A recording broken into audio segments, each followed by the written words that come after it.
Welcome back to Equal Time Soccer. I'm Mark Pravratsky, and I'm excited to have some team members of a new women's team coming into the UPSL Women this year. VLORA FC, they're a team that's had men's teams in the past in the MASL and in the UPSL men's league for the past couple of years. We're really excited to have Coach Marcus Anthony, Vince Knox, and Katie Brink of VLORA FC. Welcome, you guys. Thanks for having us. Awesome. So first off, to get a little bit of background, Katie and I are new fast friends because I'm a bartender, as many of you know, at the Black Heart.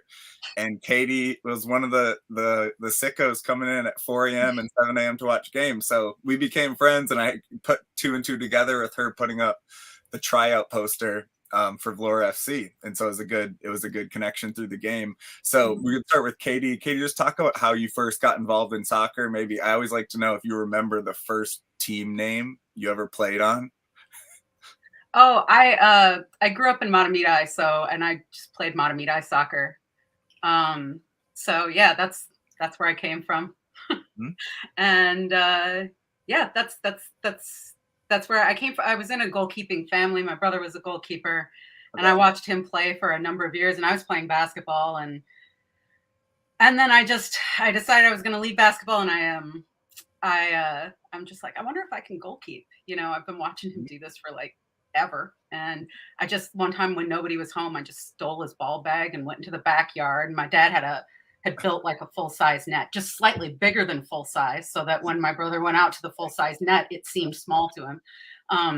Coaching. And so I just went out and tried it. I'm like, wonder if I can punt. And I just tried it, and I just sort of could. I just pictured what he did and did it. So yeah, and then that ended up being my primary sport. I loved it, and I gave it up because you know, I'm old enough that when I got to the end of high school, I didn't even know there was a women's national team, and I saw no future in it. So I just quit, which, you know, I understood why I made those decisions, but I regret it now. Yeah. And then fast forward to years later, I'm managing a girls soccer team last year for Adi Balani, the president of VLORA. He does a lot of coaching as well. And this is a girls team I'm managing, and also helping with goalkeeper training for the team. And we're standing on the sideline watching the girls scrimmage, and he's like, it's time where I'm going to add a women's side to the club.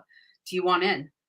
And I just said yes, and then went and shagged a ball. And it wasn't until I got home that night that I realized I asked zero follow-up questions. I was just like, yes, I'm in. And I didn't even know like what he wanted me to do, but you know, all heart. Yeah. Yeah. I'm like, an all men's club is, you know, leaning into their reputation of being really diverse and adding gender diversity. I'm in, you know, like, and I just, so anyway, he said, he eventually clarified that he wanted me as a manager, and here I am. So. All right.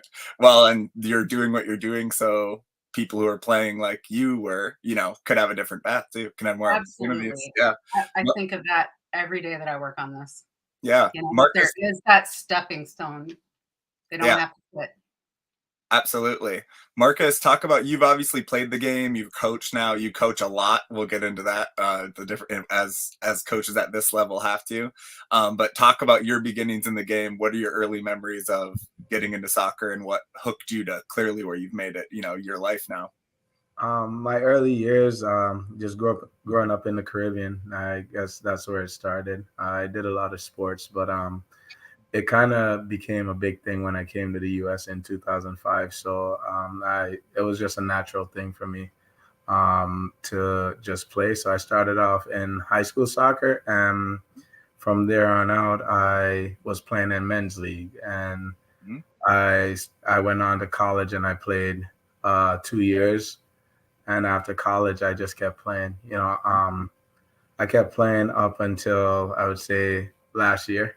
Last year was my last year playing, where I played with the VLORA men's team and the MASL. And, you know, yeah, just playing soccer was just more free than any other sport that I've encountered.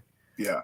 and it made it a lot easier because you could always just go play pickup soccer and meet new people. So just being able to meet people and then just go from there, because a friend of mine, he was playing for VLORA, and I was like, hey, maybe I should try it out.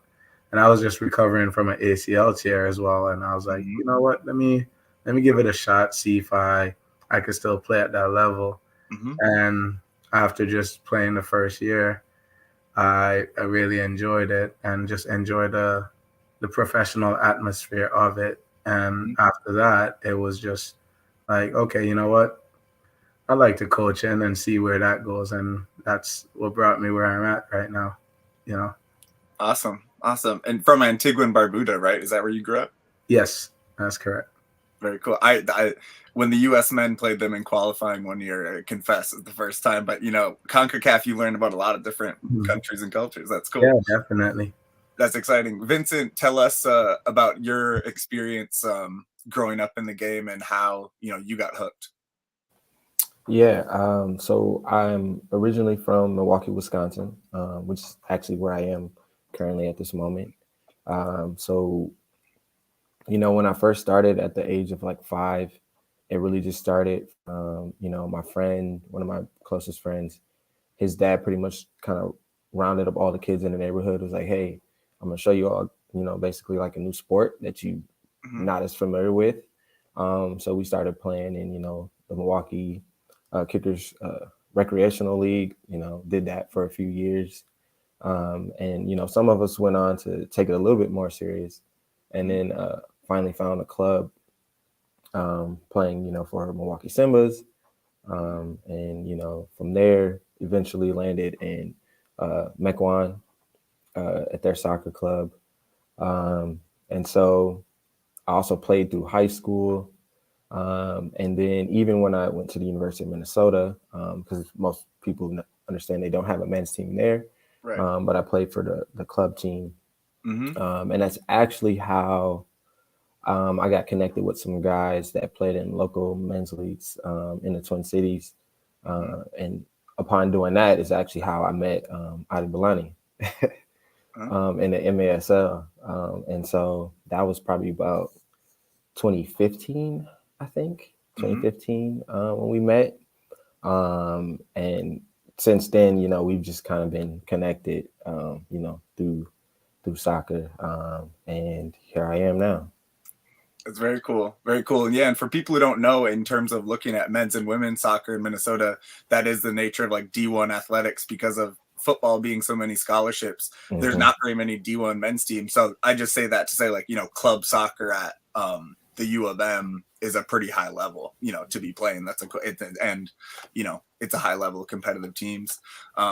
Talk about one of the things, the reason we're on, it's exciting to see a new team coming in. There's been WPSL teams in Minnesota for a long time. Obviously, Minnesota Aurora coming in the W League last year and a couple more looking at that. So talk maybe about specifically the UPSL. I don't know which one of you is poised to talk most about this, but it's a growing league. It just started recently and it's just coming to Minnesota, obviously.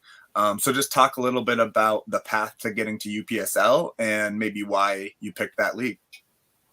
I can take that one. So as I was saying, I met Adi in 2015. We played a couple years, in MASL together. And then I think it was around 2017 when we finally kind of made it to the top division for MASL.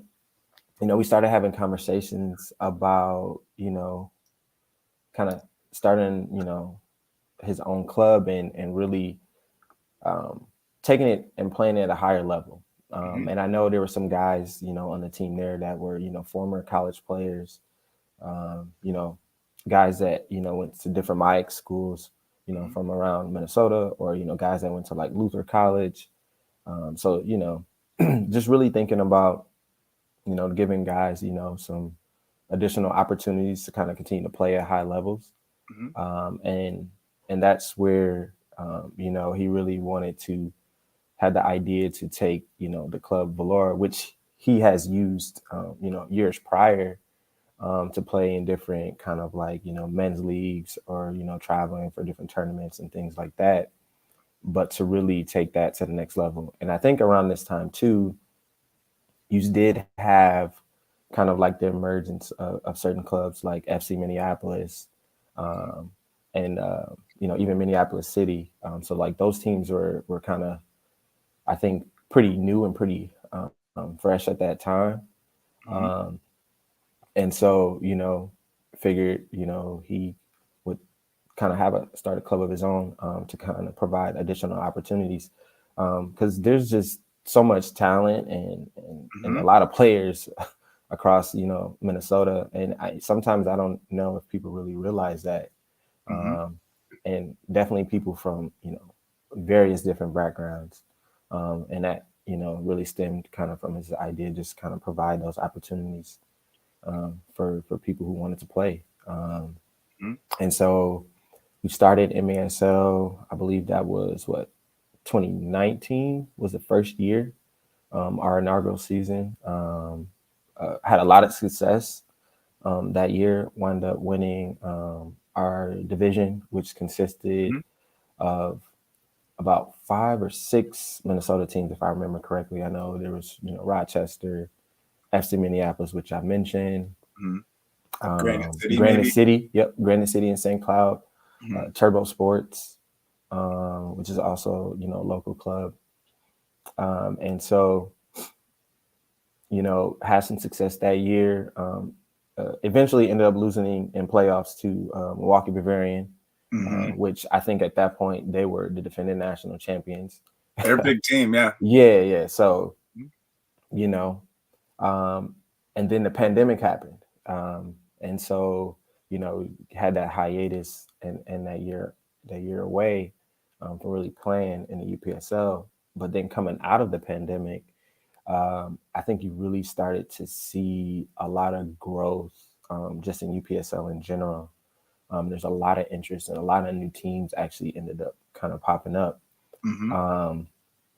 And one thing I can say about UPSL is they're very focused. The league itself is very focused on kind of expanding.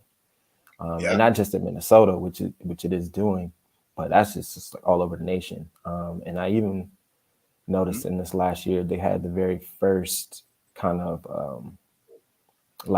I think it was Tournament of Champions from some teams in Mexico and the US. I think they took the top 4. So the UPSL is definitely a league where it's rapidly expanding and trying to provide a lot of different opportunities in a lot of areas you probably wouldn't expect. I think they even there was a team started in Alaska, and I was just like, they have a whole division. Yeah, they have a whole division, and I was just like, oh wow, like so.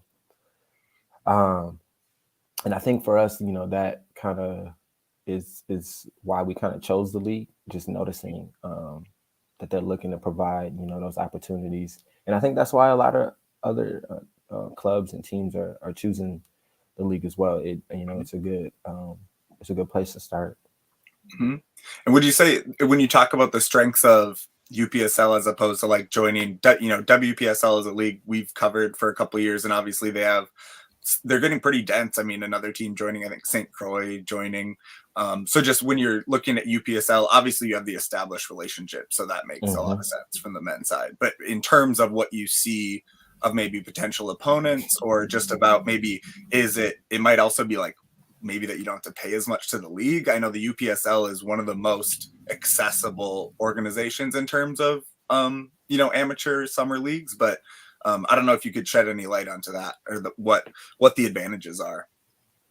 Yeah, so that is a good point. I think from a financial standpoint, it is very accessible in comparison to some other leagues. And I think that is in somewhere or another kind of like a good thing that draws a lot of teams in and kind of gives people kind of some more like reassurance that, it's something that they can do and they can kind of branch and do on their own. So I would say that, but I also would even go back to my point about how you see a lot of on the men's side as well, a lot of teams are really kind of branching out and expanding. And I would probably, go forth and say that I would be on the lookout to see more teams on the women's side too, that are doing the exact same thing. Yeah. And I know I can't really share too much information on that yet. But I would say, just be on the lookout. Yeah, no, it's well, and you were the first team that we've had publicly out in terms of what we'll see in probably a new division, obviously, because there wasn't any team close to Minnesota previous. I wonder, so for you, Marcus, from the coaching standpoint, I wonder about the logistical challenges too, just with facilities, like having so many different clubs going on. So in terms of talking about where you're going to play your games, and I wonder if that's been a challenge for you in terms of like having training and field space for another team. It has been in its own way. I would say that we're still working around all the kinks of what we're building. We always stay in connection and strong communication to making sure that we are looking out for the best interests of the players we're working with. So making sure that they have the access to make it to practices and when we do have our other tryouts in the future. One of the big things we've also taken into consideration is that this step is to just really connect all level of women's soccer, like not just the adult side to it, but just more so like the collegiate level, keep our players intact, because we do have D1 women's soccer here in Minnesota, and we do have D2 as well. So all of it is just really to connect all our women athletes with the best resources as well as accessibility to financially be able to play the sport at its next best level, and again, like I said, we're always in strong communication with ideas and just ways that we could make it better as we start this new adventure off. Talk about tryouts December 5th. It must have been exciting to actually get to the point. I'm sure the lead up to it was a little more stressful, just making sure it goes off well. And even as a coach, for you, Marcus, I was at there's been a lot of these tryouts happening, obviously, with teams looking to next year. Sioux Falls was holding theirs.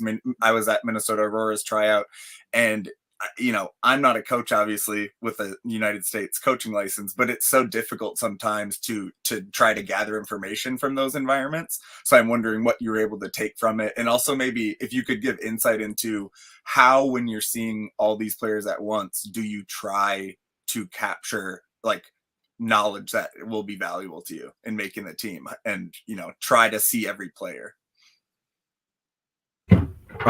Well, we're looking, so the big piece in the large number of players we had try out was to just really gather good data on what we're looking for in terms of the style of play that I foresee us playing, and with the information players are providing based on what they're looking to do as well, because we want to make sure the goal aligns with what their personal goal aligns with what the goal of the club is. We really try to just look at it from all angles and not be one-sided or have one vision in terms of like the dimension of what our growth would look like in the future. We realistically we wanted the players to know that, not just know that it's new, but we wanted them to see the approach is real and is going to be something that they will want to look forward to in the future, and to know that it's always going to be there. So our approach and just the data collection with how tryouts went was really well. How we executed conversation with the players and just getting information, with everyone else having their tryouts. As you know, like you said, not a coach as well, but everyone's looking for different things, and in order to build the right way, we realistically want to look from every other angle to make sure it really aligns with what we're planning to execute when the season begins. Mm-hmm. And what's the next in terms of specifically?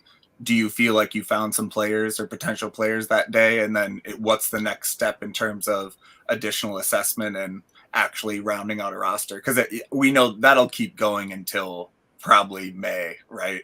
Yeah, definitely. We did find some really good talents, and we were able to just hone in and again collect the data needed. And the next step is just really to go back and really reassess it to make sure that we could provide like all the word I'm looking for, all the proper tools for the players and for us to be successful. So it's not just are you talented, Right. but it's really do you fit what we're looking to do, and being able to have that fit and that connection, it allows us to really look at all of the players to making sure that we can have the proper cohesion and the strength in numbers to proceed as needed. Yeah. It's definitely a challenge too. I know, like with one of the challenges with summer league, like you said, it's not gathering just the best talent you can. It's every player. I know this from interviewing a lot of college players. They have very different answers on what they want to get if they play summer league, what they want out of it. Some of them don't want to do anything. They just want to work out. Some of them just want to play some games. Some of them will train 6 days a week. Right. So that's definitely, I've been surprised at how different they are. I mean, and other people want to do career stuff, right? Want to do an internship. So it's definitely a challenge finding the right fit. I'm going to take a quick break to read a sponsor from our supporting sponsor, Pentz Homes. This show is brought to you by Pentz Homes. Whether you're buying, selling, or looking to do some projects in your current home, Nate and Lydia can help you find what you need. Need financing for a basement remodel, looking at a second bath, or even a workspace now that you're working from home? Pentz Homes and their preferred lender, Angie Shearer, with Luminate Financing, can help find the right financing tool for you. Go to pentzhomes.com to learn more, or find them on social media at Pentz Homes. This is probably more a question for Katie and Vince. I'm curious, after talking to Katie a little bit at the Blackheart about just the behind the scenes work. Obviously, we all just want to build to actually seeing goals and seeing wins, but so there's a lot of work before that. So I'm curious for both Katie and Vince, and I'm sure Marcus has things to say about this as well, but what's been the most challenging piece of working on, this team aside from the soccer part of it? Because you don't know your schedule, you don't know exactly who will be on it. So I'm just curious what's stressing you out the most about this inaugural year? Stress. I don't know. Or just what's the work aside from the field. What's there was a lot of work. I mean, you saw me with all the other people at the Blackheart who were working while watching World Cup. So I was involved in getting the word out about tryouts and getting people to tryouts. And I guess it was funny because Audie wasn't all that worried about it. I was more worried about the numbers. I was like, how many do we have this week? How many do we have this week? And he was relaxed about it. And he almost called it was amazing. He almost called the exact number of people who just showed up to tryouts. He was off by 1. It was crazy. Okay. But I guess that was the main concern. I was reaching out to, I was doing a lot of email writing and letter writing, reaching out to athletic directors and coaches at colleges and universities within basically a 1-hour drive of the Twin Cities. And then after that, also to area high schools, especially where I knew that there were really talented players, just so that they knew that we were there. Because you look online and it looks like a men's club only, until there was the announcement about the tryouts. So it was more, the players, I think there are a lot of women, like Vince was saying, there are a lot of women in Minnesota playing. They just need to know we're here. And it was all about getting that word out for the last several months, and it was really exciting seeing how many women showed up and girls. I mean, because there are some that are still in high school. So yeah, it was really rewarding seeing that. I don't know, the whole thing's just been fun. It's a lot of work, but it's fun. Yeah, nice. Well, I mean, at the end of the day, yes, getting the players involved, like you can't have a team if you don't get players. So of course that is the most relieving thing to know that process is going forward. Vincent, right now, we have 30 people right now. So like on our, so awesome. We got people. Good to know. That's nice. That's impressive to be at this stage in the process. Vincent, for you, what's been the most surprising, or just the thing that's been what thing that you've had to work on in trying to build the team for the first year? I think I'm just right along with Katie. Like I don't really feel stress. There's a lot of excitement. I think I would use. One thing that I feel that I've realized after doing this for a few years is the players will come. I said it before, there are so many players across Minnesota, in the Twin Cities area. I feel like that is usually probably your least concern. Okay. It's finding players. Now the question is, now that you find the players, does everything else align? Do you have, we talked about it, the facilities. Do you have, even in some cases, do you have the right amount of funding? And those are some of the things that I think, you tend to spend a little bit more time as far as like maybe stressing over, depending on, where you're coming in. That's mainly what I was thinking when I said, when I think stressing ahead of the year is like the bus budget, what the food and bus, but whatever. That kind of thing, but then even with that though, like, that is we kind of have to wait and see, to see what the division is going to look like, to see what teams kind of enter, because, that'll dictate a lot. Yeah.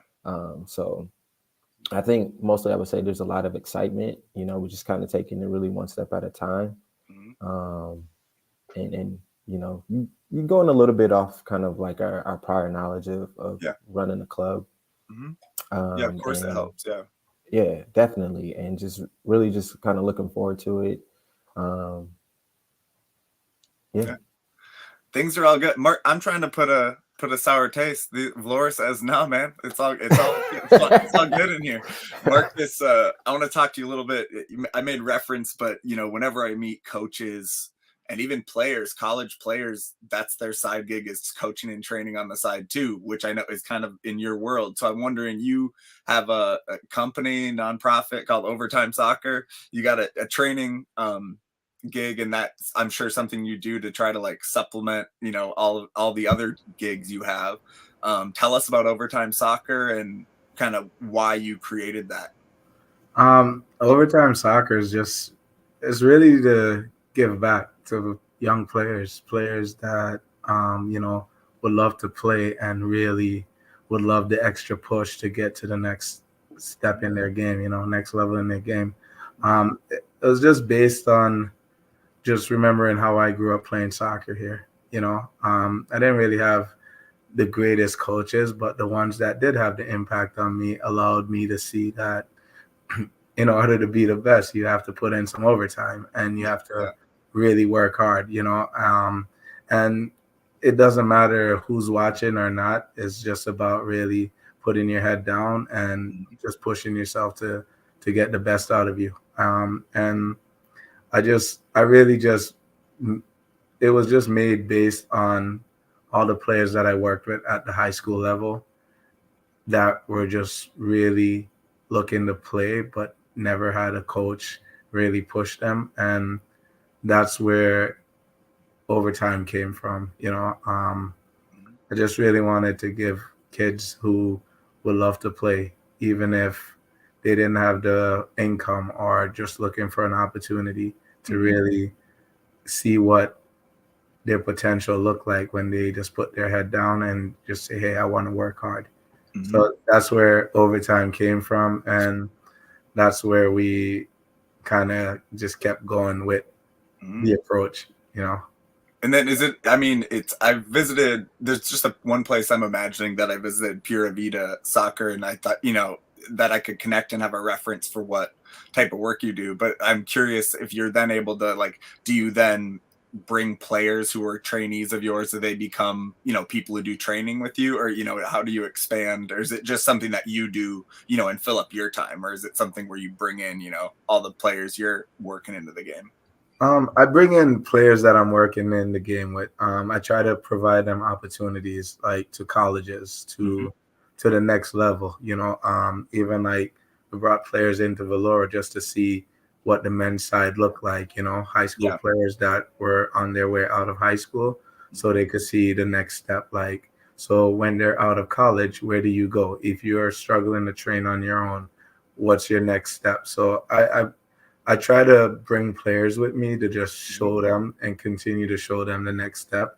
If like playing soccer is what they want to do professionally, or, for finance, in their future, financially to help them. But I bring players in just from whatever club. If they want to train, I'll make it possible to work with them, and we'll go out and just work our best. And if they like the experience they had, more than likely they'll return, and we keep helping them grow. So it's not just a training aspect. It's what are you looking to do next, and how can I help you with that and help you move forward on the path. If it's college and it's just, hey, soccer will get me into college, how do we work towards that, get you the scholarship so you can proceed and get your academics, and just kind of use the sport to get what you want, and have the respect for it to tell others your story about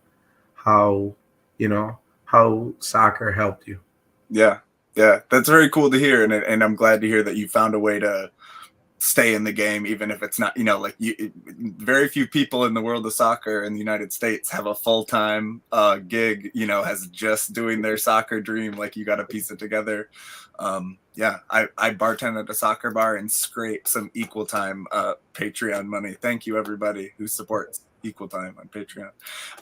I want to ask now, something that came up, which is a cool thing about the club in terms of its goals to highlight diversity and give opportunities to folks. I think anyone who pays attention to soccer knows it can be pretty white in Minnesota. That's just what it is. I go to a lot of games and I talk to a lot of players, and but we know, like you said, there's a lot of talent and just needing opportunities to play. So I for each of you, I guess, Marcus, you could start as someone who's played in the game and coached in the game, just how you move that forward in the club and kind of what it means to you, and maybe as a contrast of like places you've been that were not so diverse or inclusive.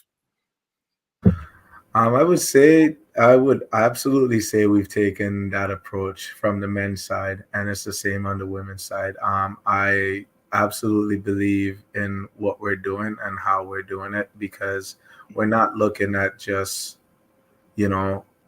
like the color of your skin. We're looking at, do you want to play, and is there something that you could join in and we'd be able to help you grow.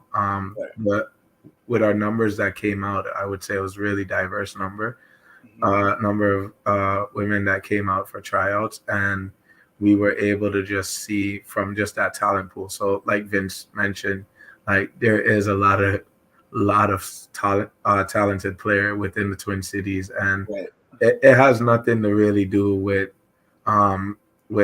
what color you are. Like the diversity aspect of it is that VLORA has always been a diverse club.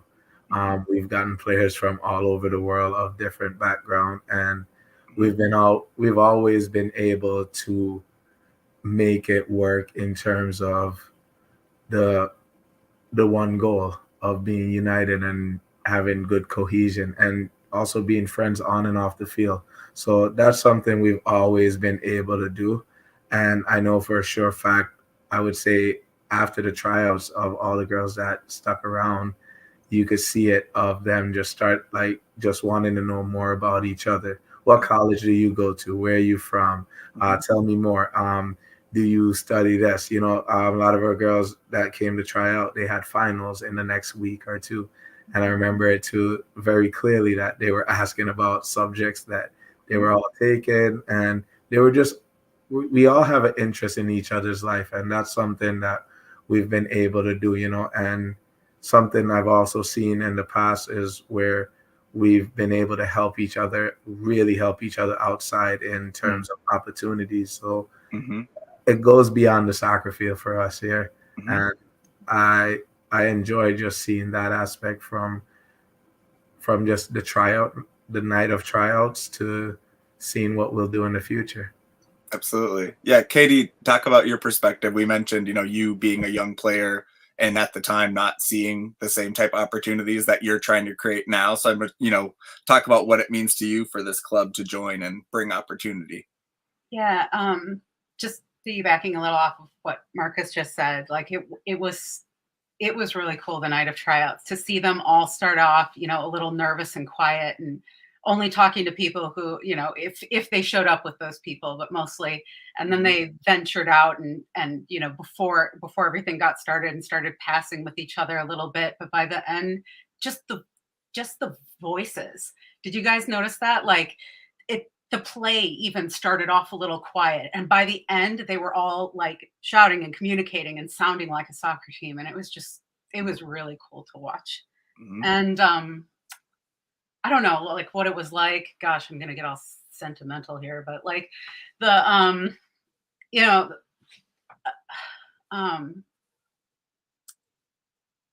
it's there's a lot of different women from a lot of different places, you know, new Minnesotans, new Americans, and people whose parents maybe came here. And I've already heard several different countries. There's a couple different languages going on at least. And of course, like at VLORA, we see that as a strength, you know, that when that they all bring those different, that different soccer training and all those different perspectives and all those different worldviews coming together just creates a stronger team. And I don't know, I'm so excited about that. But there is one thing that I think has to unite. One thing I can say about every single woman on that team, and that's that they're all brave. Every single one of them. And I know that because I know that people they love have told them to quit.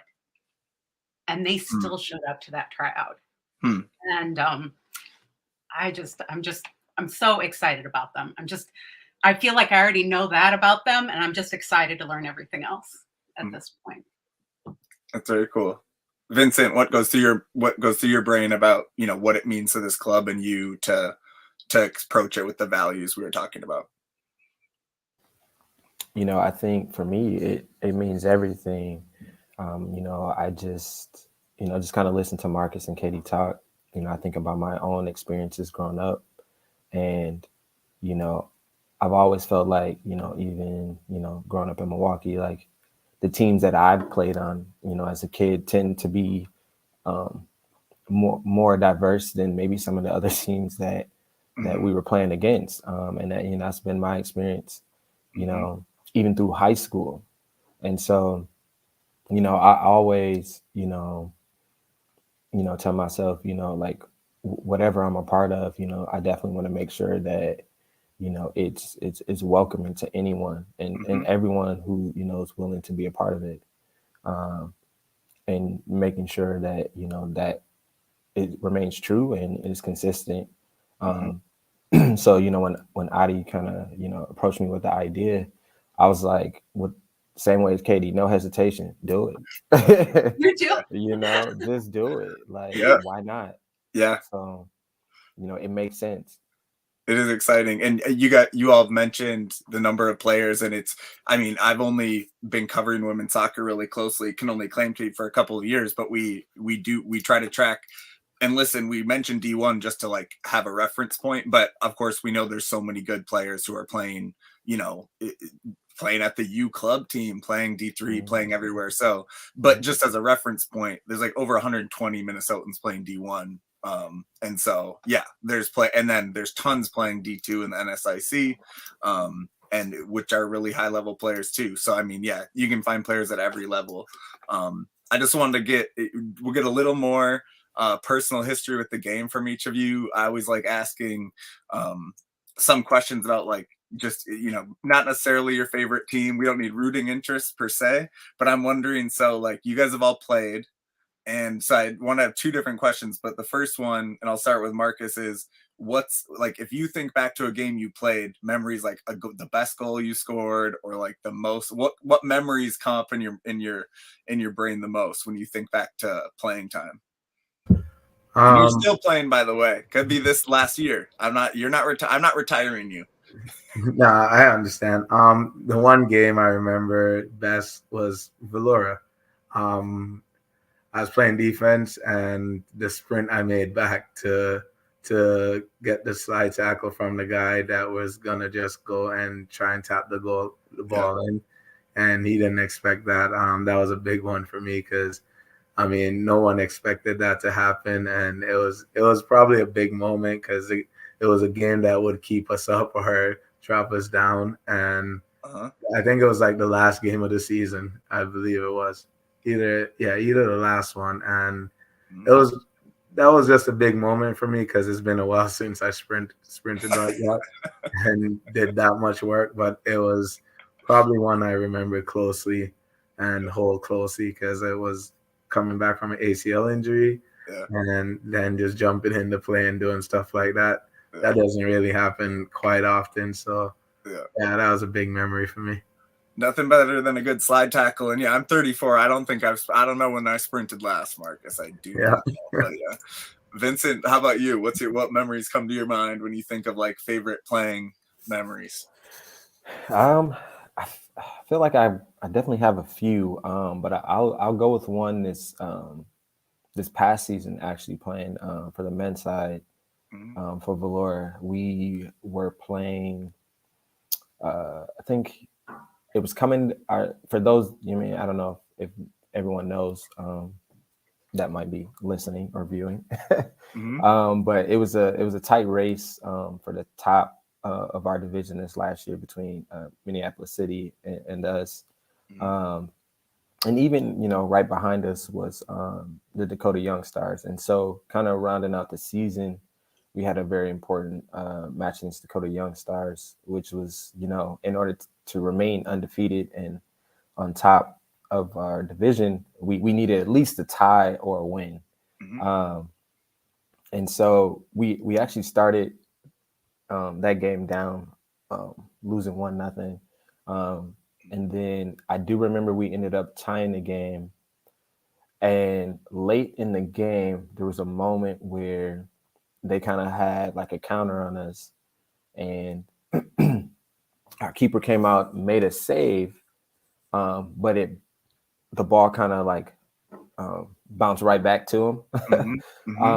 And I play center back, and I just happened to kind of be standing there on the goal line, and I ended up making the second save by basically kind of like dropping down to my knees and taking it like right in the chest. And we ended up tying that game and going on, to win the next one and, finish undefeated in our season at the top of the division. So, that's great. As a center back, you always like to kind of come up big in those moments. So goal line save, Goal line save, right? Goal line save it's as good as it gets. Yeah, that is. Yeah. Well, and also I'm loving this, by the way. We one way, I don't normally interview men's players because we almost only have women on here, but we almost sometimes I get a little self-conscious about just having goal scorers because it's easy to find them. It's like, yeah, they scored goals, we'll invite them on. This is an all defensive show. All right, Marcus and Vince. There we go. Katie. And by the way, the only skills I ever had in soccer, all defense. So yeah, this is a pure. We're winning 1-0 tonight, guys. Okay, Nice. That's what's happening. I like it. If 0, yeah. But Katie, talk about what your memories playing. What stands out for you from high school or when you were growing up? Well, when you ask the question, like a montage reel played in my head of every That's time I awesome. stuffed a player on a breakaway and they went flying over my head. Yeah, Like there is no like greater joy. Like, sure. you know, if they like scream at you or something or kick you, like Mhm. if one of them kicked me after I stuffed them on a Yeah. breakaway, like I just took that as a compliment. I loved that. Mhm. Yeah, so that's just sort of I can't pick a favorite one of those. They were all Right. so great. There was one, I think I don't know. There was like a semifinals match where I did like 4 of them on their ringer and then I kept tipping her high shots over the crossbar. I just infuriated her the whole game and she shrieked and that made me very happy. But probably the most important save I made was there was a tournament and you know, we were in the final and it was a 0-0 game and super hot day and it turned Mhm. into a goalkeeper's duel and it was like the first Mhm. goalkeeper to save one of these was going to win and Mhm. it was me and it was the ugliest save. It was so ugly. It was like in the dirt. I was like there was dirt getting kicked up in my Yeah, face and I know that it did not look graceful, but it doesn't made the matter. It save. went I tipped it around the bar. That's all that mattered. Made the So, save. got there. Yeah, and so then we were all like the it team, and like a bunch of guys asked me out, and it was crazy. Oh! You know, and they're like, "Oh, you're so great," and I'm like, "No, you just sort of saw me in a good moment." But We didn't yeah, get the end of Vincent and Marcus's stories about if people were asking them out after that VLORA game yeah, when they made it. seriously. Yeah, You ever played so well that somebody asked you out? I had 3. You got to beat 3. that's good. No, I didn't realize to ask that follow-up to Yeah, them, but I should have. Yeah, no, I should have. Yeah, my right. favorite memory is shutting out Bemidji 3-0. Suck it, Bemidji. You never Ooh, beat us in high school. nice. Now I want to do one last question. Last question. Marcus, what's your favorite soccer game you've ever attended as a fan? You're still on mute. Man, I guess LA Galaxy versus Minnesota United. I was cheering for LA. Yeah. Unfortunate, Zlatan Ibrahimovic was playing, so Mhm. that was a big one. That was probably, I think it ended up being a tie. Yeah. I believe it was. It was a tie for that game, but that was probably like my biggest game. Zlatan's wild. Yeah, he's wild. Vincent, how about you? What's your favorite game you've ever attended? I would have to say I'm a huge Arsenal fan. Okay. And you know, for people that congratulations by the way, you're having a year, Vincent. Congrats. So far so good, right? Yeah. And so you know, notoriously, you know, when those big clubs kind of travel, you know, for a long time, Arsenal really didn't come to the United States. Like they would do their tour in Asia, in other places. Mhm. But it was, I think, a few years back, they finally decided to come to the US to play the MLS All-Stars. Yeah. And I was like, what? So I knew I had to go. At the time, I had a friend that was living in Oakland. Cool. And I think they wound up playing a game in San Jose. Right. And so I got a chance, you know, to go to that game. And it was cool because that's when Drogba was playing for the MLS All-Stars. Shit. So I got to see him play too. Yeah. But no, that would probably be one of my favorite games. Yeah. Well, and that was a brand new that's a nice stadium, right? It's kind of small, but like that was like brand new. Like it's a nice stadium though. Yeah. I think you're right. If it felt kind of small, but at the same time, it's just like anywhere you're sitting in that stadium, you felt like you're part of the action. Totally. Right? Yeah. That's awesome. Katie, how about you? What's your favorite game you've been to? I don't know. I'm a goalkeeper, so like short memory. So I'll pick something recent. Oh gosh, any one of the Aurora games. I mean, I'm a big Aurora fan. Can I say that? Like support another You can. amateur team on this. There's lots of games. You can go to every game. I can't hide that. I love the Aurora. Oh gosh, yeah. Oh no, but MCA knocking out Southwest Christian in the in the quarterfinals of the state tournament.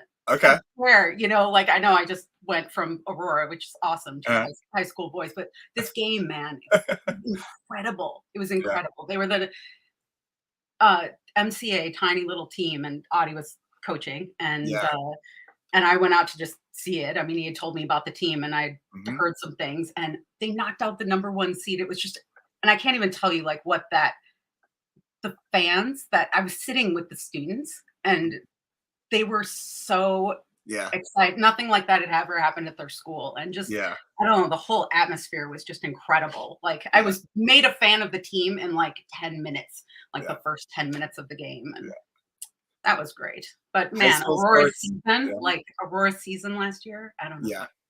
Well, and to be honest, it really isn't, you know, I cover the WPSL, and I'll be covering you all and whoever else comes into your league this summer. So it really is like, I went to WPSL games last summer. I went to Aurora. Like it really, the one thing about Aurora in terms of benefiting other teams, of course, like they showed that it's possible. They're like, look how people wanted to support women's soccer. So I think it's a benefit all around, because you saw the attention that WPSL teams like Salvo and MTA, and they were producing more content, and it got them more attention. And so I think all around it's really exciting. That's why it's exciting to see another team. Like there's plenty of room. So absolutely. I 100% agree with that. Like, well, thank you for taking the time. It's because we had all three. I hope I didn't take you too long, but we're excited to see what comes with UPSL Women. Excited for all of your contributions you're making to the game, and thanks for taking a little time with us, you guys. Thank you very much. Really appreciate it. Yeah, thank you for having us.